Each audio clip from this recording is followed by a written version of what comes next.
Assalamu alaikum everyone. This is Amna Khan and today I welcome all of you guys to my channel The Language Heaven.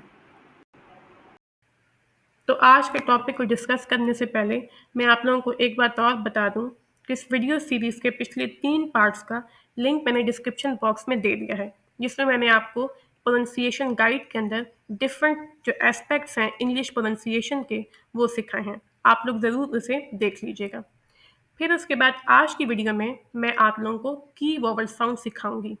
तो इस video के part 4 में, इस video series के part 4 में हम लोग सीखेंगे मोनोफ्थोंग्स को, डिफ्थोंग्स को और ट्रिफ्थोंग्स को। So let's get started. With the monophthong section. मैं आप लोगों को ये डिस्कस करने से पहले बता दूं कि इस लफ्ज़ को ब्रिटिश इंग्लिश में मोनोफ्थोंग्स प्रोनाउंस किया जाता है और अमेरिकन इंग्लिश में मानोफ्थोंग्स प्रोनाउंस किया जाता है। ठीक है, उसके साथ साथ ये जो लफ्ज़ है, पहला वर्ड एग्जाम्पल, इसे प्रोनाउंस किया जाता है पाथ। इसे ब्रिटिश इंग्लिश में और अमेरिकन इंग्लिश में जो है डिफरेंस है एक। अमेरिकन इंग्लिश में हम इसे प्रोनाउंस करेंगे पैट्स। तो इस तरह से ये 2 डिफरेंसेस मैंने आपको बता दिए। फिर उसके बाद मोनोफ्थोंग्स में इसमें जो साउंड आएगी मोनोफ्थोंग की वो है ब्रिटिश इंग्लिश में आ की साउंड, लॉन्ग आ की साउंड, और अमेरिकन इंग्लिश में ए की साउंड, शॉर्ट ए की साउंड। ये एक मोनोफ्थोंग है इस वर्ड एग्जाम्पल में। और मोनोफ्थोंग आप लोग जानते हैं कि वो वर्ड है जिसमें एक वोवल साउंड आती है। Now let's move on to the second example. तो सेकंड एग्जाम्पल में ब्रिटिश इंग्लिश के अकॉर्डिंग इसे डांस प्रोनाउंस किया जाता है और अमेरिकन इंग्लिश के अकॉर्डिंग, जिसमें जनरल अमेरिकन इंग्लिश आ जाती है, तो उसके अकॉर्डिंग इसे डैंस प्रोनाउंस किया जाता है। और इसमें मोनोफ्थोंग कौन सा आएगा? ब्रिटिश में इसमें आएगा आ, लॉन्ग आ की साउंड आएगी, और अमेरिकन में ए की साउंड आएगी मोनोफ्थोंग्स के लिहाज से। मूविंग अहेड, और third example that is British English के अकॉर्डिंग इसे प्रोनाउंस करेंगे ग्रास और अमेरिकन इंग्लिश के अकॉर्डिंग इसे प्रोनाउंस करेंगे ग्रास। और इसमें मोनोफ्थोंग कौन सा आएगा? ब्रिटिश का लॉन्ग आ की साउंड, जैसे पिछले वर्ड एग्जाम्पल में था, और अमेरिकन, जनरल अमेरिकन इंग्लिश के अकॉर्डिंग लॉन्ग ए की साउंड, इसमें ए की साउंड आएगी। ये इसका मोनोफ्थोंग है यहाँ पर, जो कि एक वोवल साउंड। मूविंग फॉरवर्ड, हमारा नेक्स्ट वर्ड है जिसे ब्रिटिश इंग्लिश के अकॉर्डिंग लॉट प्रोनाउंस किया जाता है। शॉर्ट राउंडेड ओ की साउंड आएगी यहाँ पर, लॉट। और अमेरिकन इंग्लिश के अकॉर्डिंग इसे प्रोनाउंस करेंगे लाट। बिल्कुल फुल लाट नहीं, बल्कि ब्रॉडर आ की साउंड आएगी, ब्रॉडर ए की साउंड, लाट। ठीक है, और इसमें मोनोफ्थोंग आएगा ब्रिटिश इंग्लिश के अकॉर्डिंग लॉन्ग ए की, सॉरी, लॉन्ग ओ की साउंड। और अमेरिकन के अकॉर्डिंग इसमें मोनोफ्थोंग आएगा लॉन्ग,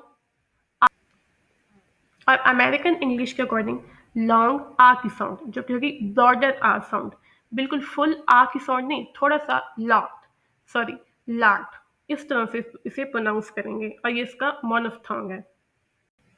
मूविंग फॉरवर्ड, हमारी फिफ्थ एग्जाम्पल बहुत सिंपल सी है, जिसमें मैंने आप लोगों को पिछली वीडियोस में बताया हुआ है कि ब्रिटिश इंग्लिश में आर को बिल्कुल सॉफ्ट करके प्रोनाउंस किया जाता है, यानी ना होने के बराबर, और अमेरिकन इंग्लिश में से मोर प्रोनाउंस्ड वे में, यानी मोर क्लियरली इस आर को प्रोनाउंस किया जाता है।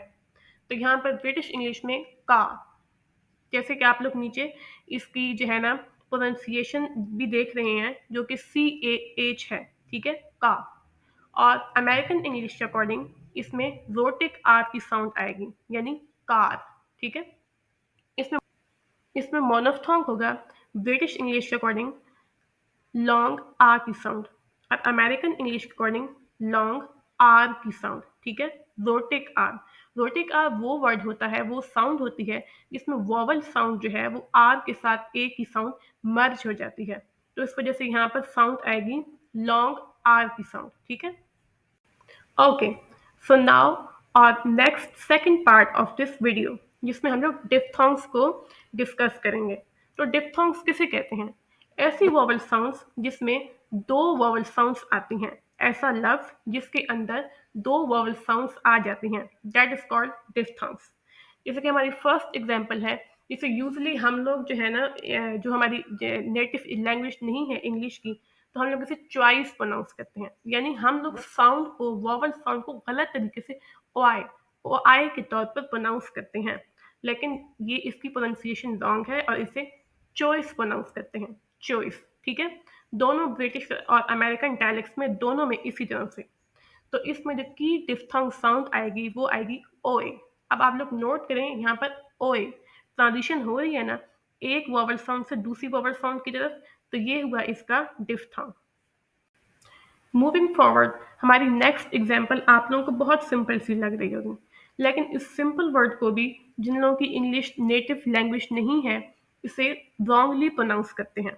इसे प्रोनाउंस किया जाता है बॉय, नॉट बॉय बल्कि बॉय। आप लोग इसे ओआई कहकर प्रोनाउंस करते हैं, और ये जो ओआई साउंड है ना, इसमें ये डिफ्थोंग की साउंड नहीं होती।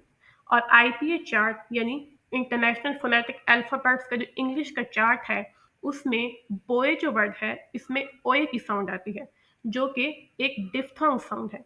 अगर आप इसे ओआई करके प्रोनाउंस करेंगे तो वो ट्रिफ्थोंग आ जाएगा। ठीक है, तो यहाँ पर की डिफ्थोंग साउंड है ओए, बोए। सो मूविंग अहेड, और थर्ड एग्जाम्पल इज इंजीनियर। आप लोग इसे इंजीनियर प्रोनाउंस करते होंगे, यानी कुछ स्टूडेंट्स बल्कि काफ़ी सारे स्टूडेंट्स हैं जो कि जिनकी नेटिव लैंग्वेज इंग्लिश नहीं है, तो वो इसे इंजीनियर पढ़ते हैं, लेकिन इसकी राइट प्रोनाउंसिएशन है इंजीनियर।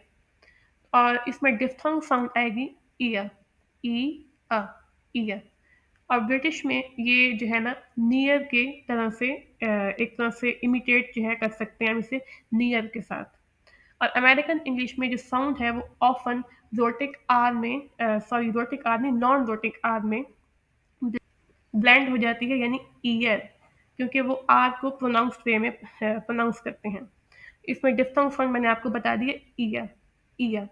तो यहाँ पर इंजीनियर इस तरह से डिफ्थोंग की एग्जाम्पल है। उसके बाद हमारी फोर्थ एग्जाम्पल है एस्टाउंड। एस्टाउंड का मतलब होता है शॉक्ड हो जाना या फिर ग्रेटली सरप्राइज्ड हो जाना। ब्रिटिश प्रोनाउंसिएशन और अमेरिकन प्रोनाउंसिएशन इसकी सेम है, एस्टाउंड।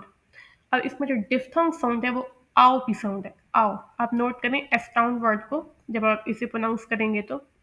फिर उसके बाद it can be compare to the word now, आओ नाउ में भी आता है। और इसमें डिफ्थोंग मैंने आपको बता दिया है, आओ आएगा। तो ये एग्जाम्पल है डिफ्थोंग की। तो हमारी फिफ्थ एग्जाम्पल है नॉइस, जिसे बहुत से लोग नॉइस प्रोनाउंस करते हैं, लेकिन इसमें इसे ओए की साउंड इसमें निकलेगी और एस को जी की तरह प्रोनाउंस किया जाता है, नॉइस। अमेरिकन इंग्लिश और ब्रिटिश इंग्लिश दोनों में इसकी ट्रांसक्रिप्शन या फिर प्रोनाउंसिएशन सेम है। इसी के साथ जैसे जो वर्ड है ना ओ एफ, जिसे लोग ऑफ प्रोनाउंस करते हैं, तो उसे प्रोनाउंस किया जाता है ऑफ, ऑफ। इसे इसमें एफ की साउंड नहीं निकलती, इसमें वी की साउंड निकलती है, ऑफ। फिर उसके बाद एक और वर्ड है जिसे हम लोग मुस्लिम प्रोनाउंस करते हैं, लेकिन इसमें एस को वी की तरह प्रोनाउंस किया जाता है, जो कि है मुस्लिम। ठीक है, तो उसके बाद हम लोग नॉइस को देख रहे थे।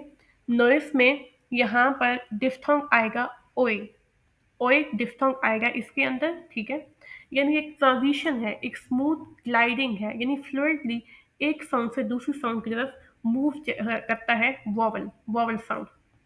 तो यहाँ पर डिफ्थोंग हमने देख लिया, और इस तरह से यहाँ पर आप देख लें कि ये किस तरह से कंपेयर किया जा सकता है नोए की तरह। जैसे यहाँ पर लफ्ज़ लिखा हुआ है ना, जो कि वैसे कोई एक स्टैंडर्ड वर्ड नहीं है, लेकिन मैंने आप लोग की अंडरस्टैंडिंग के लिए यहाँ पर लिख दिया है।